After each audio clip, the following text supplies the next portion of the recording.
expecting. I'm sure you weren't. But it's super to be here. I'm very honoured and blessed to be invited to these UGs and to speak at these UGs. Just to give you a little bit of background on me, I just learned actually quite a lot from both Matt and Ferridan. Particularly, I didn't realise that I don't need to be resharing every view and dashboard I create on Dynamics, that I just have set up everybody's roles wrong. So that's going to be a massive time saver. I'm the CEO at Maximus IT. We are a recruitment company. Please try not to hate us as a result of that. We're on Dynamics version 9. In the last year, I've been to UGs and community events from Glasgow all the way down to Bristol and further afield in Europe. What do I hope to gain from today's meeting is some insight into how positive people feel about their career development, specifically within the Power Platform, because I think it's an area where it's still a lot of the technology is very new. A lot of people don't have experience with some areas of the Power Platform, and I don't think it's entirely clear how people are going to move things forward. So, I'm keen to gain some insight from you guys on how you feel about that. If I could visit any place in the world, where would it be and why? I would say the most bumlicky answer imaginable, which is that I want to go to the Microsoft headquarters because I haven't been there. So, so today I'm talking about how to progress your career in the Power Platform. Why am I telling you that, you may ask? And the reason is because I've got over 20, I know I don't look old enough. We'll just get that out of the way now. I've got actually 23 years experience recruiting, all of it in the technical sector, for both large and small companies across the globe, literally in every country and continent globally. I've recruited someone. And I also have industry experience. I had 2 other careers before I came into recruitment, so I've got a bit of background in working in business as well as recruiting for business. And I specialise in recruiting for Power Platform, and I am also a Power Platform user and a Power addict, and I have built a couple of really crappy apps and done some Flow and some Power Automate and some stupid little bits that don't compare to a lot of stuff that people do, but I love it and I'm passionate about this technology. So I'm going to try and cover this in the allotted time. There's a lot here and I'm expecting some questions, so some of it I'm not going to go into as deeply as others.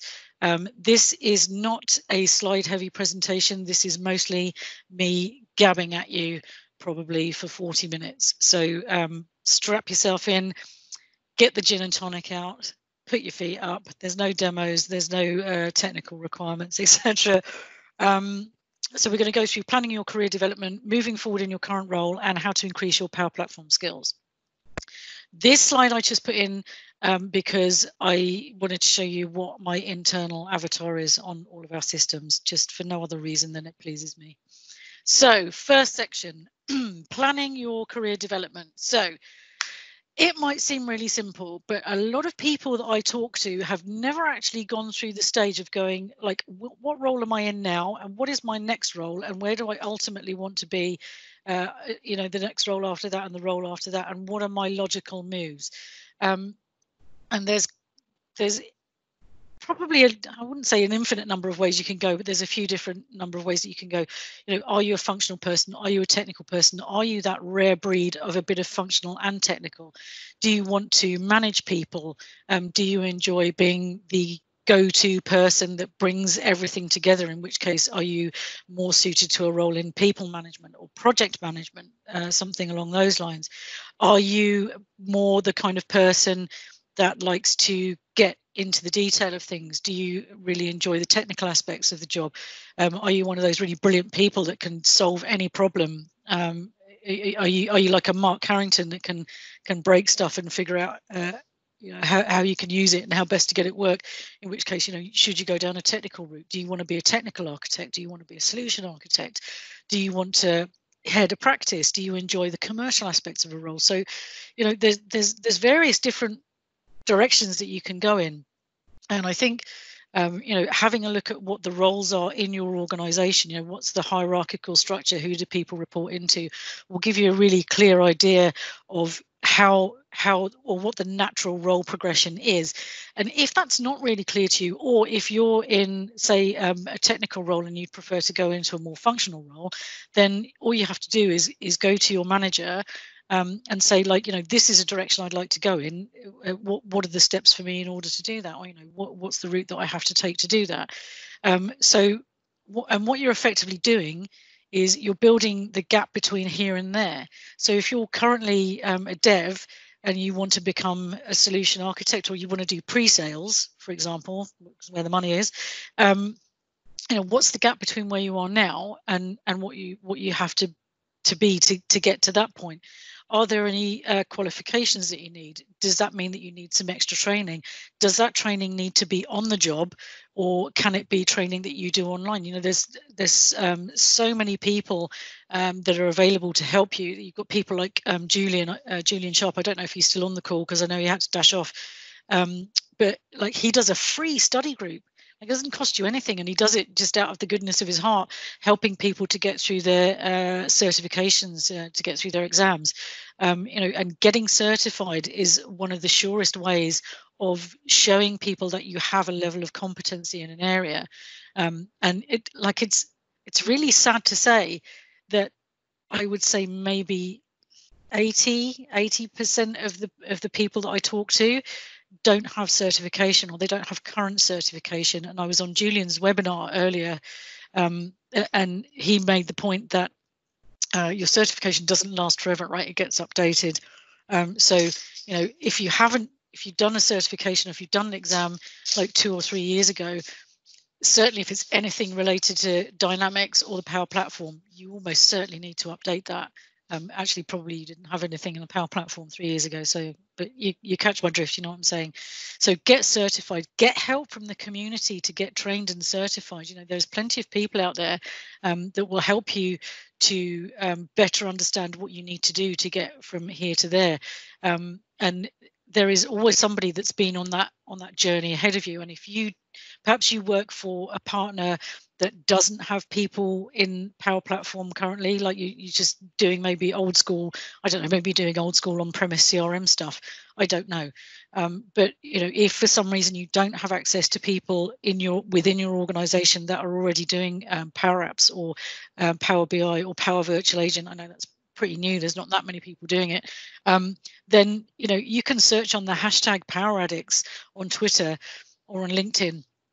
And on Twitter, that will immediately give you access to a whole bunch of people that have been working in this community and doing stuff in this community with the Power Platform, and they are the most warmly welcoming people that you will ever encounter. I feel so fortunate to be part of this community, because it doesn't matter what you ask of who, somebody will help you, and if they can't help you because they don't know, they will put you in touch with someone that can help you. So always have in mind that the community is there to help you. There's UG events. There'll be people on this UG event now who have already done something that you want to do. And whilst I appreciate that the networking virtually is a little bit harder than it would be in person, it's still possible, right? Put a question in the chat: has anybody gone from this role to that role, or has anybody got an advice, or does anybody want to have a virtual meeting about studying to do Power Apps, or studying to do Power BI? There's going to be other people that are interested in it. There's going to be people that have done it, and there's going to be people that offer support and study groups. There's going to be people that offer advice and guidance on taking exams and stuff like that. So the first thing is to identify the gap between where your skills are now and where they need to be, and then identify any training and certification that you can do to get you to where you need to be, and get help from the community where necessary. The exams are not always obvious or straightforward, and if you're studying in a vacuum, it can feel a little bit difficult and overwhelming at times. So do reach out to the community. Study groups are absolutely going to be your friend for that kind of thing.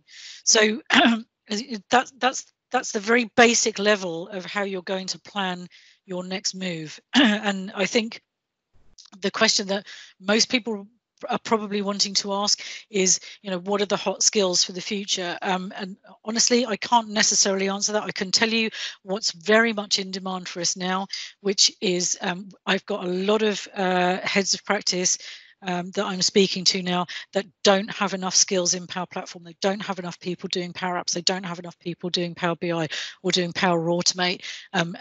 I have likewise a number of practices that have a lot of projects on, and they don't have enough people and they can't train them up quick enough. So if you are a dev and you've done some Power Apps and you've done some Power Automate, and you're interested in making a move, there is tons of companies out there that would be super excited to hear from you.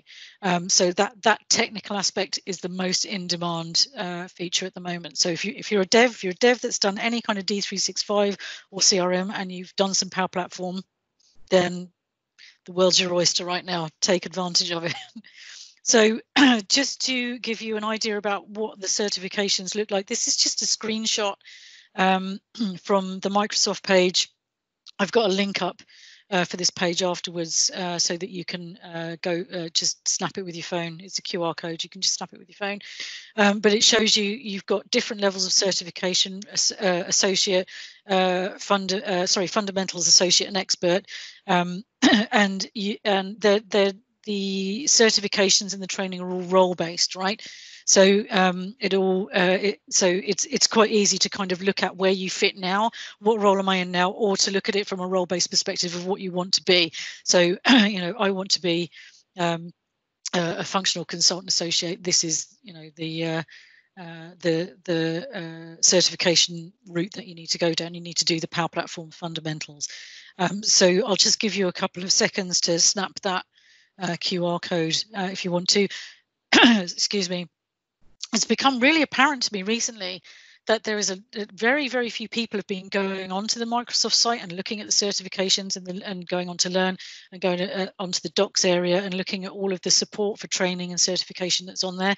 There is a ton of stuff on there, and it is super useful. So if you literally don't know what your next move is and you haven't looked at that, then that would be the place that I would start, because it will give you a really good guide on what certifications or training or even what knowledge base you need to work on to be able to get to the next level. So hopefully everybody's go shoot. Sorry, can you just move or minimize your chat control so there's not a QR code? Yes. Sorry, that was a rookie error. You can all mark me down on the feedback form for that. I look forward to it. Everybody should have had a chance to do that now, hopefully, so I will move on. Moving forward in your current role, this is one of those areas that a lot of people are nervous of doing or not quite sure how to approach, and this is always the area that gets the most questions and the most feedback whenever I talk to people about it, because I think nobody teaches you how to do this stuff, right? So you can get taught how to do a CV or how to do a good interview and stuff like that, but nobody's really coaching you through how to progress within your organization and what that looks like and how you can have a sensible negotiation with your manager or whoever you need to negotiate with.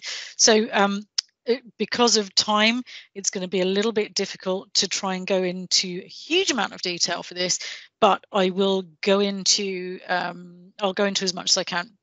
So the first thing that you need to do is you need to show how you deliver value, and that I appreciate is somewhat tricky for a lot of people.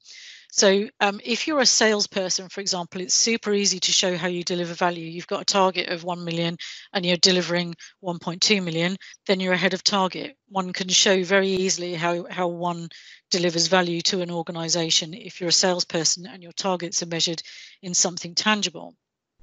However, not everybody is measured in that way. Project managers can say, I deliver my projects on time and budget. I keep all my areas in the green.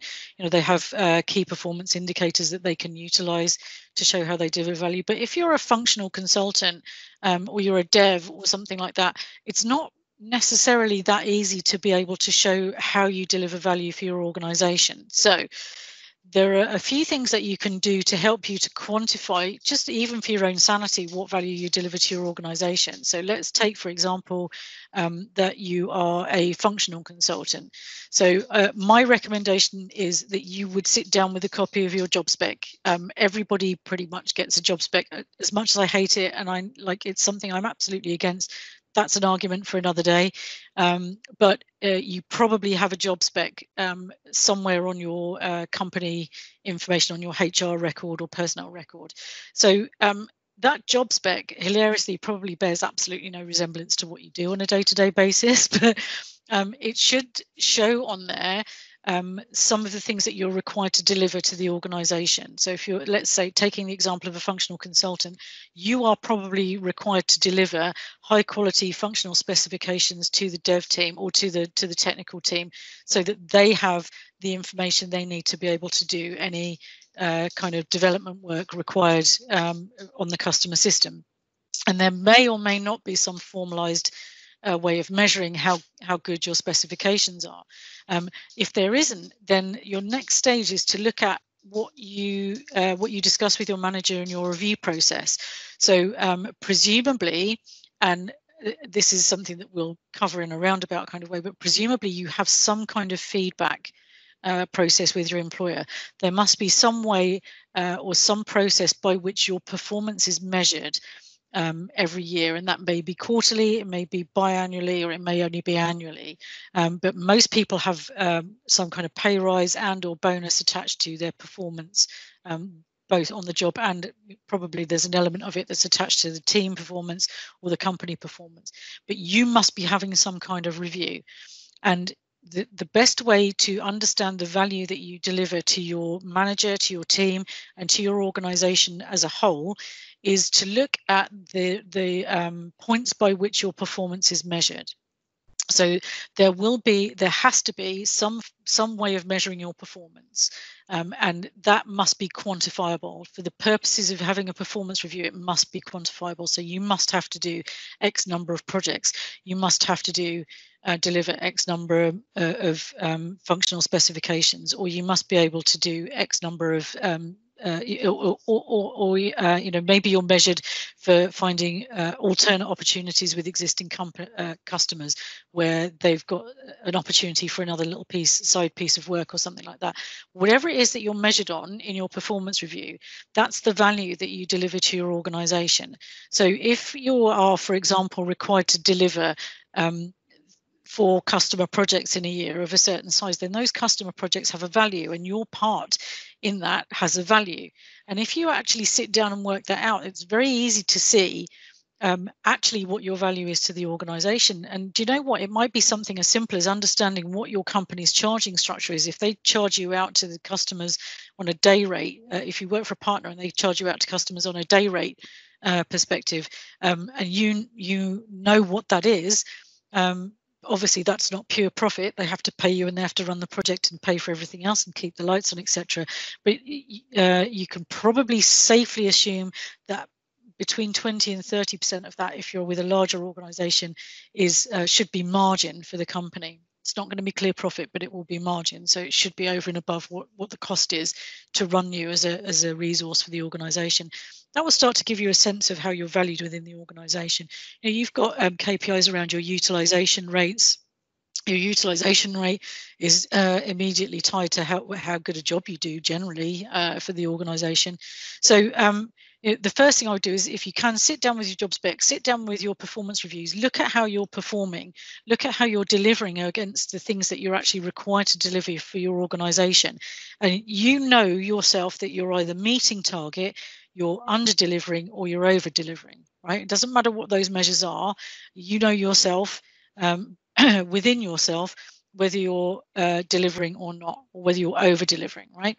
And if you're not over delivering, then that's on you. If you're not over delivering, if you're not delivering extra value and going that extra mile just to do a little bit extra for a customer, to do a little bit extra for a colleague, to help people out, then you can't really expect people to say, oh, that person's delivering a lot of value. If you're just literally turning up and and doing your job and then going home at 5 o'clock, which is fine. Like, and if that's what you want to do, then that's fine. But presumably, if you're actually listening to this talk, that's not what you want to do. You want to move up.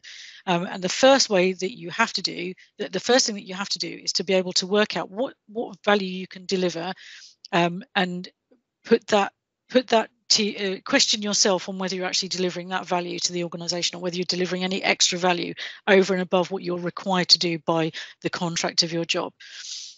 The next thing for you to do is to go to your manager and say, what can I do to improve? Like, I want to move onwards, right? I want to move up to the next stage, or I want to go into this role, or I want to do that role.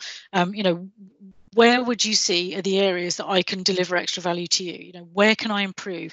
If you could give me one thing to improve this quarter, what would it be, right? Because you might be surprised by what they say. It might be something like, you don't really interact with other people that well. You're very good at getting your job done, but people don't necessarily find it that easy to work with you, and maybe that's something we can work on. And anything that you get, any suggestion you get on how to improve, make sure that there is a tangible way of measuring it. Because if you can't measure it and you can't monitor it, then there's no way to tell whether you've improved, right? And if there's no way to tell whether you've improved, then it means that it doesn't serve a purpose for moving you forward in your career. Okay. When you have that conversation with your manager, take the work that you've done to show how you deliver value, and demonstrate that you're planning out your career route, right? Going back to the thing earlier about performance appraisals and measurements and KPIs, if you don't have something like that, you may feel like that's a failing on behalf of your employer, and it probably is, but actually they don't owe you that. Like, what they've essentially done is they've entered into a contract with you for you to perform services for them for a certain number of hours every week in exchange for money. Okay, they don't really owe you anything over and above that. But if you want more, if you want to progress and you want more out of your organization, like, now is the time to say, I actually want to take control of my career. I want to take control of my development. You don't have to leave it to your manager. And if you don't have a good review process in place, then make one that works for you. Make one, go to your manager and say, I want to improve in X, Y, and Z areas, or you've suggested that I improve in ABC areas. How can we measure that? And what can I do to make sure that's getting done? Like, there's no requirement for you to put all of that work onto your manager. You do it, you monitor it, you measure it, and you present your results to your manager and say, look, these are all the things I'm doing to improve. And I promise you, as a manager of people, and there are plenty of people on this call now who are managers of people, nothing is as sure to make your manager go, actually, this is somebody that I want to help progress, than someone taking ownership for their own development and saying, like, this is where I want to go, this is what I want to do, what are the things that you think I can do, these are the things I think I can do, how can I measure those, how can I show you that I'm progressing, what are the things that you would need to see from me for you to know that I've improved in these areas, and then just taking control of it and reporting into that. Like, most people look at their performance review as they get a form and they go, oh, I got to sit through this again. This is your career planning. Like, don't look at it like that. And if your company review process is underperforming and not delivering for you and helping you to move your career forward, that's on you. Like, that's not on the company, that's on you. You need to take ownership of it. Like, their business is still going to run whether you work for them or not. And the reality is your career is personal to you. You have to take ownership for pushing that forward and making sure that development plan is being adhered to, and that you're getting every possible piece of value that you can out of an organization that has the resources to pay for your training and your exams and to give you the time and support to do that. But like, you're going to have to drive that process. It's up to you. Like, if you're not driving it, then don't expect anybody else to. So to come on to the next point, you need to agree targets, milestones, and rewards, right? Because there has to be something that keeps you driven, and there has to be something that shows you you're a human, and you need to know that you're making progress. So you agree the targets, you agree the milestones. This is what I'm going to do, and this is I'm going to have done it by then. and if I do that, I get this. Like you get a little reward, or they'll pay for an exam, or they'll put you on a training course, or they'll let you work on a certain project. It doesn't matter what that reward is. Whatever it is that's going to motivate you to drive yourself forward, to get these things done, to get these targets accomplished. And again, the results are down to you. Like, it's not down to anybody else, and you have to take absolute ownership for making sure that you get things done. Now, which brings me on to the next point. One of the biggest complaints that I get, and it doesn't matter what industry I work in, or what technology I'm recruiting for, is, oh, well, I was promised X, Y, and Z, and then like I did it, and then they didn't, the company didn't give me. I was promised a promotion if I did such and such, and I did such and such, and I didn't get my promotion. And I'm like, okay, show me the agreement that you had. Oh, well, I don't have that. We had a conversation about it. I said, okay, well, so what were you required to do? I was required to do X, Y, Z. Okay, well, show me that you've done that. Oh, well, I can't do that either. Right, okay, so we've got nothing agreed, nothing is confirmed in writing, and there was no review process. So you're nowhere, okay? And like, honestly, 50% of the time people are saying they've done X, Y, and Z, but they haven't really. They just thought they were going to get the promotion anyway. So, it's a two-way street. But every time you agree targets, milestones, and rewards with a manager or whoever it is that you agree those with, just make sure that you get everything confirmed in writing. Like, if all that requires is for you to fire off an email to your manager afterwards saying, dear Alison, gender neutral, whatever, dear Al, thanks so much for the conversation today. I'm fantastically excited about this. Thank you so much for supporting me in my career development. As discussed, I'm going to do A, B, and C by this date, this date, this date, and in return, I should expect to receive this. Just popping that down so to check that I've understood everything correctly. Right? Please confirm or make any corrections by, give them a week or something to come back to you in case you misunderstood something or you've got something wrong. But you need a confirmation. If you get no confirmation on that in a week, then you have to go back and say, I sent this email, like, is it wrong? Is there a lot of corrections? Is that why you haven't responded to it? But you need to get that responded to, because if someone is going to make a promise to you in exchange for you doing certain things, because let's face it, some of these things are probably going to have to be done in your own time, or are going to be over and above what you have to do in a day, which is fine. Nobody minds doing that to drive their career forward. But if you're going to do it in exchange for a reward, then you want that documented. You want it written down so that then, and I hate to say it, but like, this is one of the key drivers of people changing jobs. But then if you go back to them and say, well, look, we agreed 3 months ago that if I do A, B, and C, you would give me X, Y, and Z. And I've done A, B, and C, and we've been reviewing it. But now you're not going to give me what you promised. Then, number one, like, you will have had a review process, so that's not going to be a shock to them. Like, there's been no communication about it for 3 months. And then all of a sudden you go, well, I've done these things. Where's my reward? Because you will have been driving the review process, right? But if you then come back and say, well, I held up my end of the bargain and you're not holding up your end of the bargain, nobody can be surprised if in a month's time or 2 months' time you go, well, look, I'm going to this company. We had an agreement, you didn't uphold your end, and that's a non-starter for me. I told you that I want to go forward in my career, and so if I can't do that here, then I've had to look somewhere else. And nobody can be surprised by that, right? It's not a sudden shock to the system that, like, oh my God, I had no idea that we weren't treating you fairly. And it's what I call keeping your side of the street clean. 9 out of 10 people come to me looking for a job because they want a promotion that they haven't got, or a pay rise that they haven't got. 6 or 7 of those people probably haven't done what they were supposed to do to get that promotional pay rise. But what they don't do is they don't try and remedy the situation first. And that's always my first course of action, is like, have you worked through the steps that you need to do to get this promotion? Have you actually done that stuff? And if you have, and it's all documented, and they didn't give you the promotion anyway, then you've done your best, right? You've kept your side of the street clean, and it's time for you to move on. If, however, you're just saying that you want a pay rise and you haven't demonstrated why and what extra value you're bringing to the company, or what's improved in your work, etc., then it's a bit of a wash. So you're not going to get anywhere. So always get everything confirmed in writing. Agree a review process, whatever is a reasonable period for whatever targets it is that you're measuring your progress on, and make sure that you drive that review process. Don't expect your manager to then be on top of it.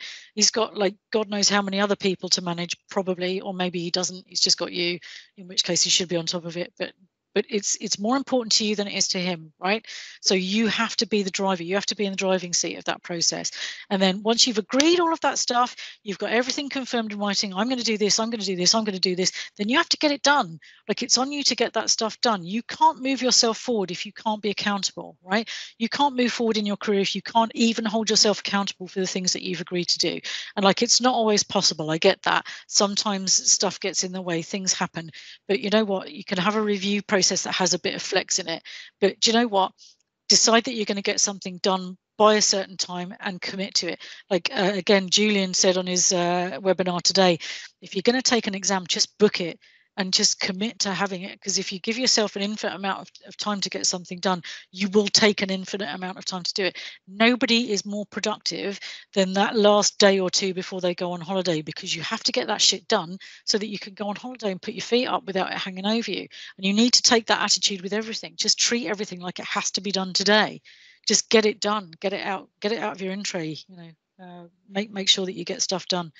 So, third slide, and probably touching back on some of the stuff that we already spoke about, how to increase your Power Platform skills. There are going to be people on this call who are maybe just Dynamics, D365, whatever, and haven't touched other stuff on the Power Platform.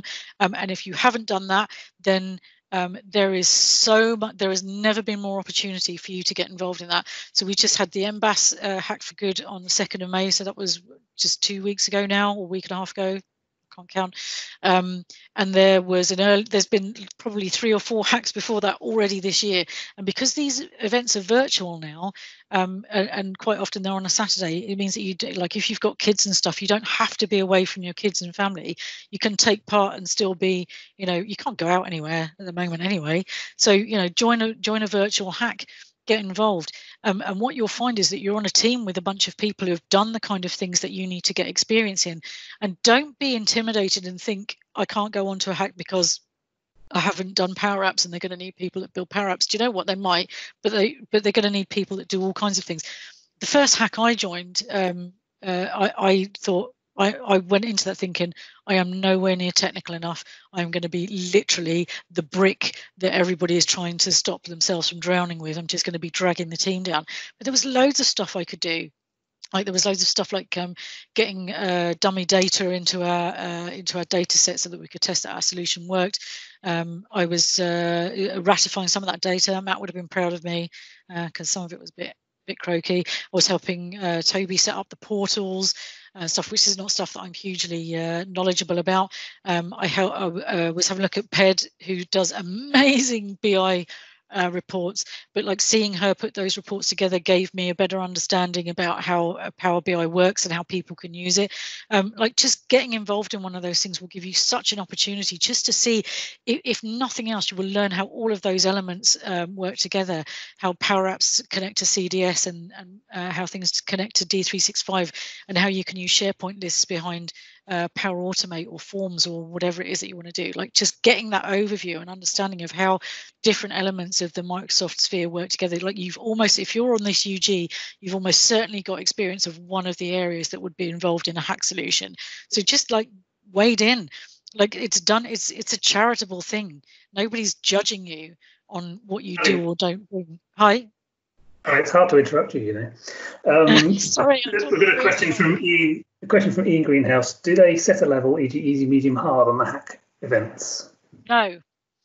It's just basically a free. Well, the hacks that I've been on have just been basically a free for all. Like, just everybody gets onto a team. Like, you don't, unless you enter as a company, like some people did on the last Hack for Good, then probably you're on a team with people that you don't know. I met people for the first time on hacks that I've been on, and it's, there's no kind of grading levels yet. Maybe that's something we should do. Maybe we should look at intermediate and advanced levels, like beginner, intermediate and advanced. I take that on advisement. and I will think about that when coming up with the next hack. So I hope that answers your question. I'll come in on that. On the hack that I was on, is that what the people that organised the hack tried to do, like Chris Huntingford, is put the people with less experience with people that are more experienced on that team. So you get a real mix of abilities on a team. And so that's how they sort of spread the knowledge, and that's how you learn. Yep.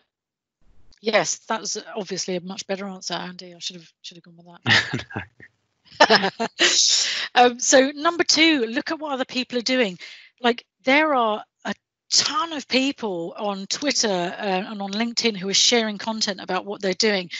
You've got Matt Collins-Jones, you've got Matt Beard, there's a bunch of people on this very UG call now who are sharing content. You've got Megan Walker, you've got EY Cowman. There's loads and loads of people that have got blogs and Twitter posts, and they're sharing up their tools like XRM Toolbox and the things that people like. I learned about XRM Toolbox from Twitter, and thank God that I did, because the amount of grief that it saved me with our system, with like duplicate information, old users. I couldn't delete old users off our system, and they had there were old users that had dashboards and things that were just cluttering everything up, and I couldn't get rid of them because the user was a dead user, and I managed to get it all sorted with XRM Toolbox. Hooray!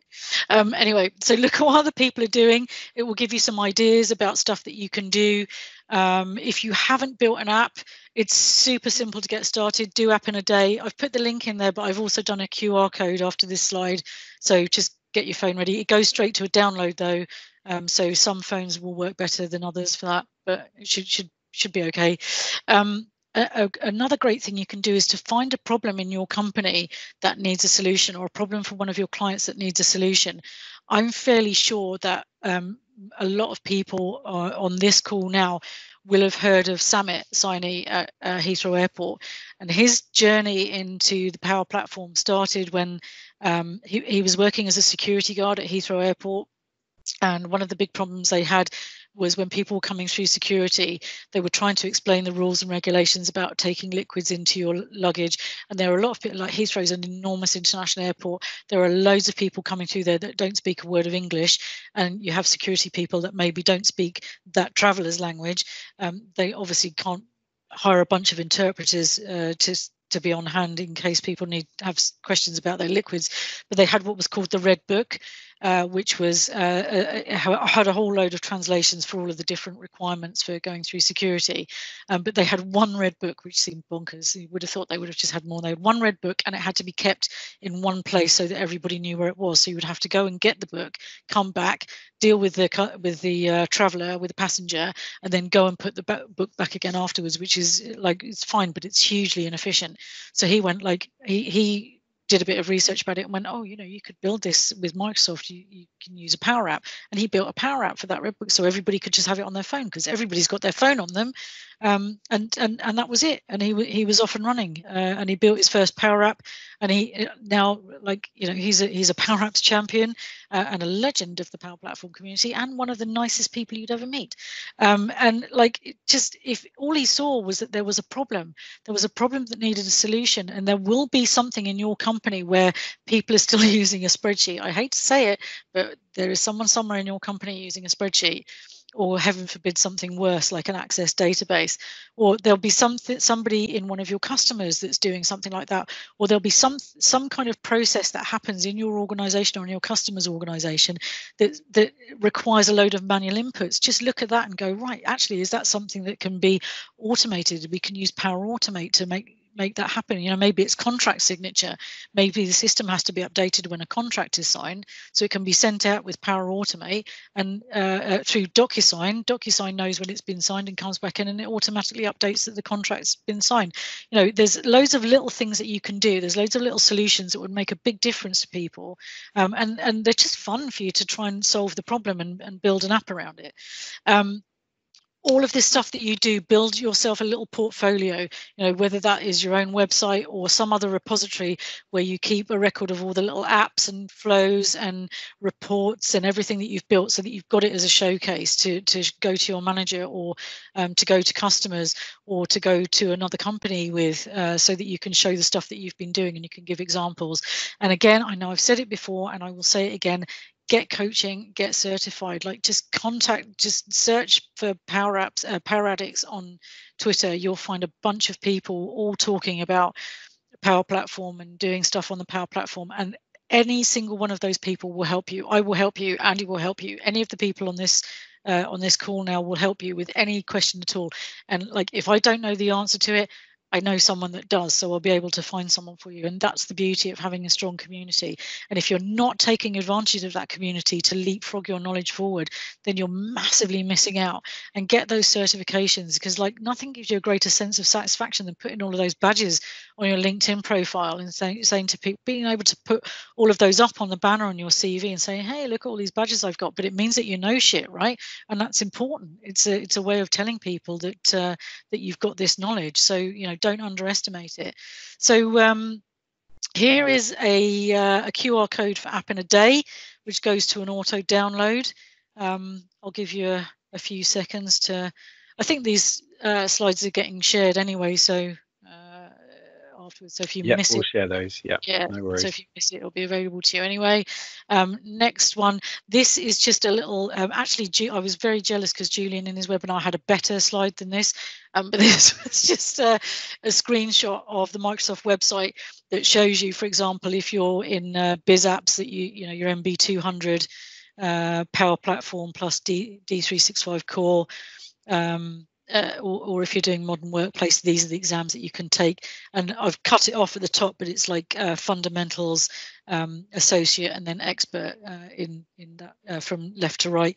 And what I've done also is included a QR code for you to go to that site, and you'll find every single bit of information you need there about certifications, about study groups. You can find all the links to all the different docs areas, go to Microsoft Learn, all of that stuff. So hopefully that was helpful to you. If you want to learn some more, I'm going to produce a set of videos on building and enhancing your career in Power Platform. You can connect with me or follow me on social. I'm going to put up a couple of QR codes. You can join my mailing list if you want to. I promise I'm not going to sell you anything. It's not one of those. It's just if I have a mailing list, then I'm going to be sending out when I do a new video on, like, I'm going to be doing stuff like negotiating a pay rise, or, you know, linking to other stuff, maybe study groups or stuff that's going to be useful to you if you're wanting to move into the Power Platform, or if you want to increase your skills in the Power Platform. So feel free to sign up to my mailing list. Here is my LinkedIn. I feel like this is a lot of QR codes. I've tried to make them slightly attractive so that it looks a bit less boring. There's a bit of a color fade there. My LinkedIn is not actually very exciting.